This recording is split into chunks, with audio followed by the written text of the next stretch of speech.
Kitchen मराठीमध्ये आपल्या सर्वांचे स्वागत आहे.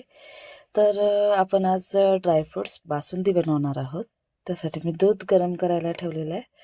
फुल क्रीम म्हैशीचं दूध मी घेतलेलं आहे, अर्धा लिटर एवढे होईल एवढे. तर मी ते दूध गरम करत आहे. तर साय त्यामध्ये मिक्स करत आहे, गरम करतच तुम्ही पाहू शकता. तर आपलं दूध गरम झालेलं आहे. आता एका कढईमध्ये आपण एक अर्धी वाटी खवा घेणार आहोत. खवा आपण व्यवस्थित खरपूस होईपर्यंत भाजून घेणार आहोत व्यवस्थित. अर्धी वाटी खवा घेतलेला आहे मी. तर तो व्यवस्थित असा भाजून घ्यायचा. पाहू शकता कशा प्रकारे भाजत आहे. तर